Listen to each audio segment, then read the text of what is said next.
अच्छा, ऐसा धोखा हमारे साथ किया, भोगोगे तुम। ये जो निकलता है ना भोगोगे, ये अकाट्य होता है।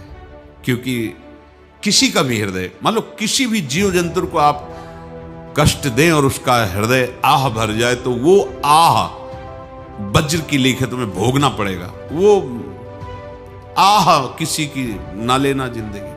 कोई ऐसा कोई आह भर करके कह दिया तुम समर्थ हो, हम तो कुछ कर नहीं सकते, और अंदर से दुखी, फिर तुम्हारी सामर्थ्य काम नहीं करेगी, मिट्टी में मिला देगी। ऐसा नहीं कि आप जो कर रहे हैं कोई देख नहीं रहा, कोई हिसाब किताब नहीं, जो कर रहे हैं अवश्य में भोक्तव्यम।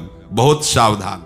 जीव स्वयं नित्य निरंतर कर्मों के जाल को रच रहा है और अपने आप को बांध रहा है। आपको मुक्त होना है, बंधना नहीं है। जीव का जन्म कर्मों के अनुबंध से होता है, कर्मों के बंधन से होता है, और उसको अपना ऋण चुकाना होता है। कर्मानुबंध ये बहुत सूक्ष्म विषय है। जैसे आप जिस परिवार में जन्म लिए हैं, तो उस परिवार के लोगों से आपका ऋण है, इसलिए उसी परिवार में आप आए हैं। और ऋणानुबंध, उसको बिना चुकाए या बिना वसूल किए आप वहां से जाएंगे नहीं। आपको लेना है तो वसूल करना है, और देना है तो चुकाना है। ये पूर्व के जन्मों से निश्चित किया गया है। जैसे किसी के यहां पुत्र हुआ, जन्म से ही पैसा खर्चा शुरू हुआ, जो बड़ा हुआ तो उद्दंडता के द्वारा मार पूरे परिवार को क्लेश पर क्लेश देता चला जा रहा है। ये तुम्हारे कर्म का फल है। या ऐसे शक्तिहीन बुद्धिहीन ऐसे पागल पूरे जीवन सेवा करो, तुमसे अपना हिसाब चुकाने के लिए वो आया है। अब परिवार के जो सदस्य जुड़े आके, मतलब पत्नी आते ही पूरी हृदय में आनंद, परिवार में आनंद, और जीवन भर वो आनंद ही सुख देने के लिए उसका जन्म हुआ। वो अपना ऋणानुबंध मुक्त, और आते ही भयंकर क्लेश खड़ा कर दिया, बीच में दीवार और झगड़ा वैसा, फिर अतरे दिन मारपीट शुरू, कलह अशांति, पूरा जीवन नरक हिसाब करने आए। यहां ऋण चुकाए बिना कोई जा नहीं सकता, ऋण चुकाना पड़ेगा। किसी का ऋण वसूल करना है तो किसी को ऋण चुकाना है, दोनों काम करने होते हैं। अनेक जन्मों में अनेक लोगों के साथ हमने जो बर्ताव किए हैं, अच्छे या बुरे, वो होंगे। अब किसी आदमी को हम जानते नहीं, अचानक मिला, अचानक टक्कर लगा और मार पीट गाली गुप्ता सब कर दिया, चुपचाप सह लो। क्यों? ये आपका हिसाब है, पूर्व का हिसाब। हमारा उससे कोई द्वेष नहीं, कोई संकल्प नहीं। अचानक घटना घटी और हमसे द्वेष करने लगा, हमें पीटने लगा, हमें गालियां दे, ये हिसाब है, चुपचाप सह जाओ। अपने घर का भाई ही भारी दुश्मन बन गया और क्लेश दे, हिसाब है। एक प्रभुदत्त ब्रह्मचारी जी की वाणी में पढ़ा था, एक महात्मा जी भ्रमण करते थे, तो उस समय असरफियां चलती थी, मोहरे असरफियां, तो उनको भेंट में देते लोग। तो या तो ठाकुर सेवा में लगे तत्काल, या संत सेवा में तत्काल लगे, उसका संग्रह करके डोलना ये ठीक नहीं है बैरागी के लिए, सिद्धांत में ये ठीक नहीं है। तो जब 2, 4, 6, 8 ऐसे मोहरे हुई, तो उन्होंने विचार किया कि और भ्रमण करके जब काफी मोहरे हो जाएंगी तो प्रयागराज में जब कुंभ पड़ता है, एक बार पूरे सब अखाड़े के संतों को, अलग अलग संप्रदाय सब संतों को बुलाएंगे और सबको पुआएंगे। अब साधु है तो यही विचार करेगा, और क्या विचार करेगा। तो उन्होंने ऐसे डंडा बनवाया, बेंत, जो ऊपर से चूड़ीदार और भीतर पोला, और मोहरे उसमें डालते गए। और भ्रमण, जहां जहां श्रद्धालु भगत थे सबके यहां जाना, और इच्छा रखना कि एक मोहर तो दे दे दक्षिणा में। कामना कोई भी हो वो बांधती ही है, ध्यान रखना। इसीलिए प्रभु जो चाहे वो करे, अपनी चाह नहीं रखनी चाहिए, अपनी चाह प्रभु की चाह में मिला देनी चाहिए। धीरे धीरे वो छड़ी भर गई, भ्रमण करने वाले महात्मा चूड़ी लगाई, इंतजार करते रहे। जब प्रयाग का कुंभ पड़ा तो चले। तो रास्ते में एक गांव में पूछा जाता है, जैसे कहीं रुको कि कोई श्रद्धालु ऐसा है जो संत सेवी है। तो कुछ लोगों ने बताया हाँ एक परिवार है बहुत संत सेवी है और आपको मिलाते हैं उनसे। आइए महाराज, घर में रुका, खूब अच्छा हलवा पूड़ी पवाया और जो घर के मालिक थे चरण दबाए। चरण दबाते दबाते उनकी दृष्टि पड़ी उस डंडे पे, इतना मोटा और ऊपर से कुछ चूड़ी सी भी नजर आ रही, इस डंडे में तो कोई रहस्य है ही है। अब महात्मा जी को खवा पिला के सुला दिया। महात्मा जी जब सो गए तो पत्नी से धीरे से कहा वो डंडा लाओ बाबा जी का। डंडा, वो चूड़ीदार जो ही खोला पलटाया तो सैकड़ों मोहरे। ऐसे संत रोज पधारे भगवान, तुम आनंद हो जाए फिर क्या। पत्नी से कहा नाप के कंकड़ लाओ। वो तो महात्मा जी तो खाए खीर पूड़ी, आराम से सो रहे। रात में पूरी प्लानिंग करके उसमें कंकड़ भर के चूड़ी लगाकर सिराने रख दिया, सारी मोहरें हटा ली। महात्मा जी आराम से छड़ी उठाए तो वजन पक्का। वैसे बड़े लोग चतुर होते हैं पर ये नहीं जानते कि कर्म कितना भयानक होता है। और उनकी कोई संतान नहीं थी पर धन में इतना प्रेम उनको था। बहुत सावधान। साधु महात्माओं के पास जो अर्थ है, गृहस्थी अगर आता वहीं से है, पर अगर उसको जोर जबरदस्ती या किसी छल कपट से, तो वो उसका विनाश ही करता है। आज तक का प्रमाण है। अब उनको ये भाव पता नहीं होगा, या पता होगा तो लोभ के कारण वो उसको मान नहीं पाए होंगे।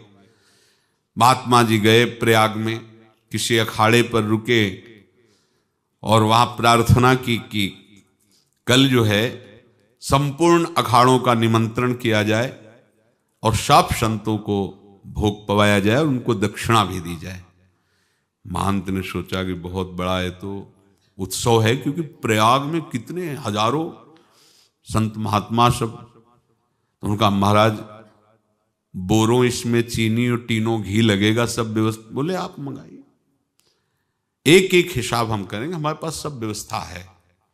बोले कुछ तो पहले दे दो, वो इकट्ठे देंगे हम। उनको था कि अगर हम छड़ी खोला और दो चार मोहरे दी, किसी को पता लग गया तो गड़बड़ हो सकती। बोले हम भंडारे के समय आखिरी में सब कुछ आपको दे देंगे। ठीक है।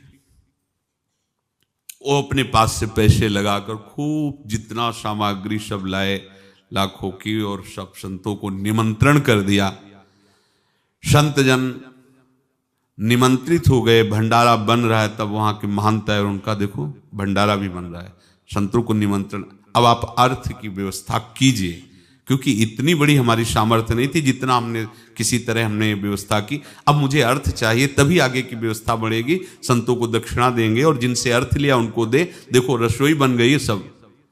उनका छत में विश्वास नहीं तो ये अभी चूड़ी खोली। उनको तो था ना कि मोहरे हैं, कंकड़। तो जैसे कितना उनको सदमा लगा होगा। हजारों संतों का निमंत्रण, रसोई बन, मतलब संत हो के छल कपट। तो उनका महाराज आपने तो हमारा नाश कर दिया, जो महंत थे। अब बताओ रसोई बन गई, संत निमंत्रित हो गए और आप ये कंकड़ दिखा रहे हैं हमको। आपने तो हमें बर्बाद कर दिया। हमारी इतनी सामर्थ्य नहीं थी, आप पहले बता देते। संत होकर ऐसा छल कपट।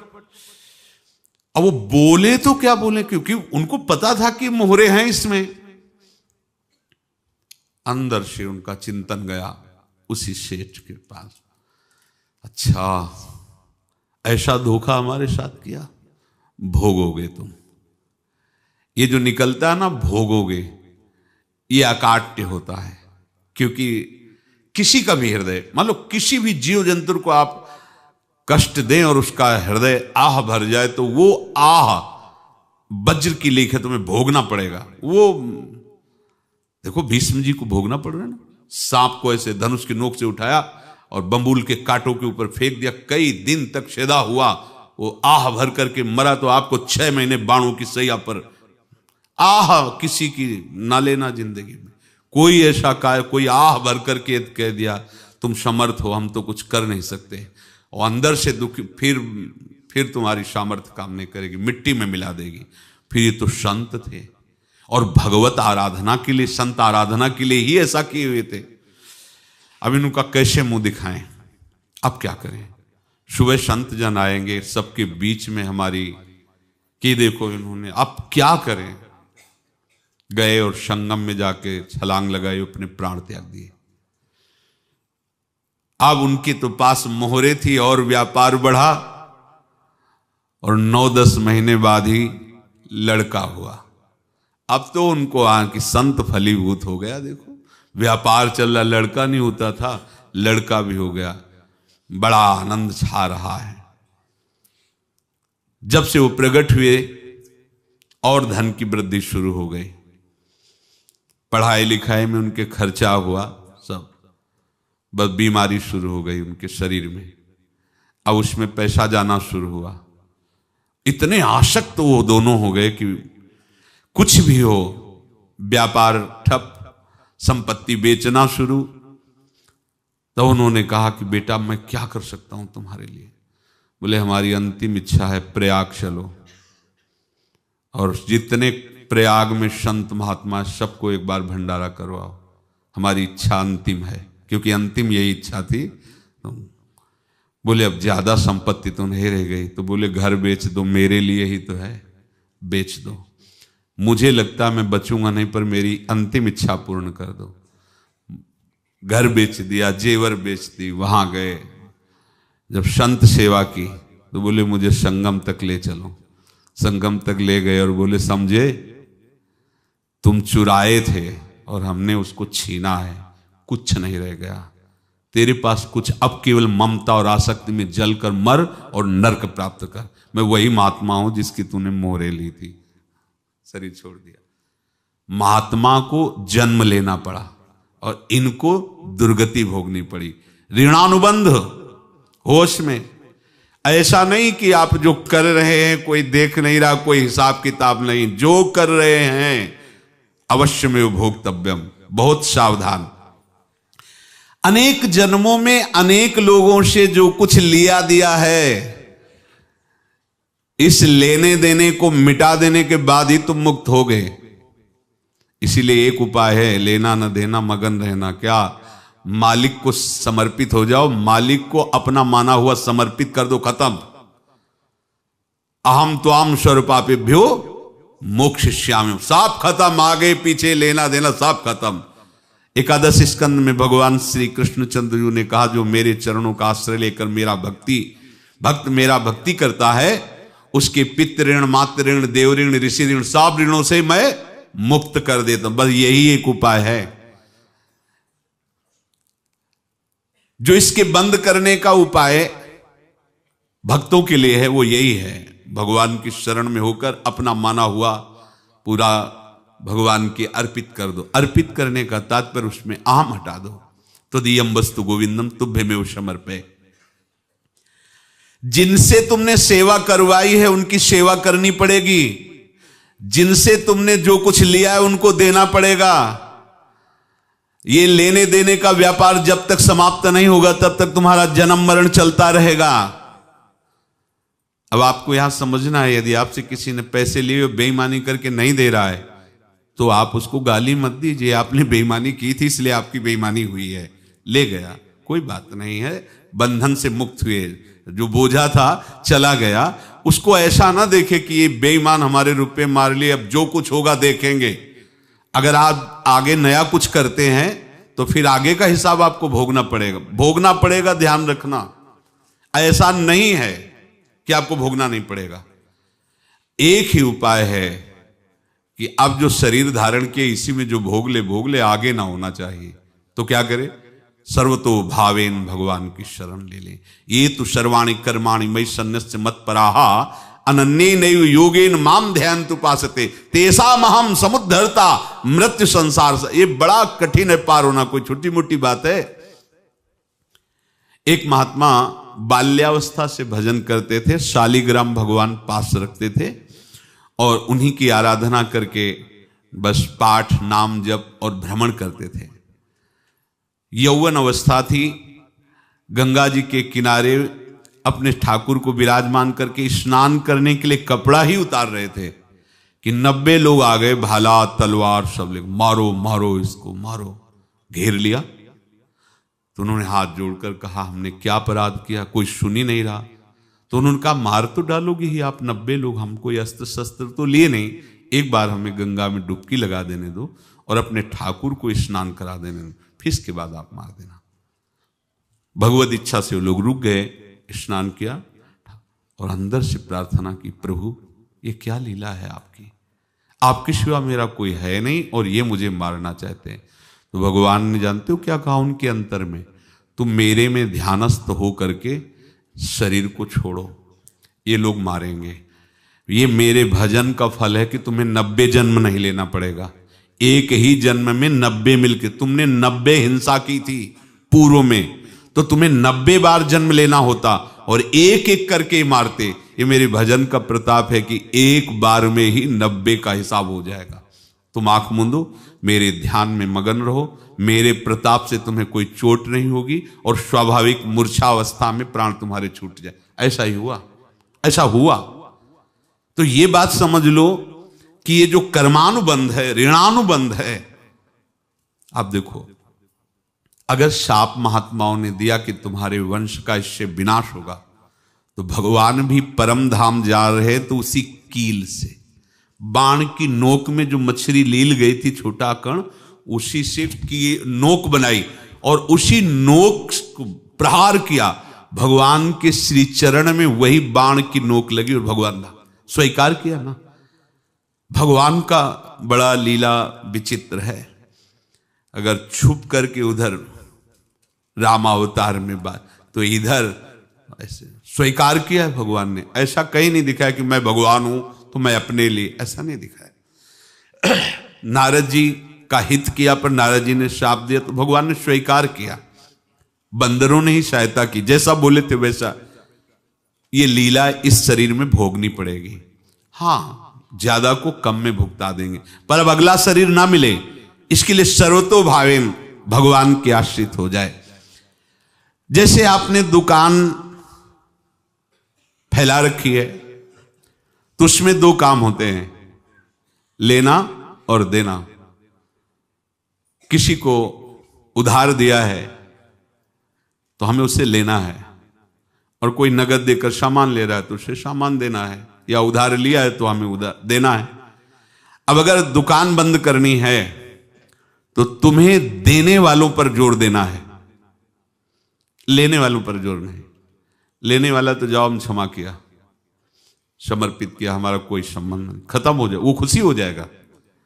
लेकिन देने वाला तुम अगर दुकान भी उठा दोगे तो जहां भी रहोगे तुम्हारे पास वो आएगा, लाइए हमारा। तो देने पर नजर रखिए, जिसका जिसका हिसाब है वो आपके सामने आता जाए, हटाते जाओ। लेने पर नजर मत रखिए और दुकान फौरन उठा दीजिए, नहीं अगर लेते देते रहे तो चलता रहेगा। आगे चलकर कुछ लेना न देना, मगन रहना बस अपने प्रभु के चिंतन में। अब हम कैसे जाने कि किसको क्या देना है, हमें क्या पता? तो हम पूरा हिसाब जिनको पता है उनको दे देते हैं, समझ रहे हो?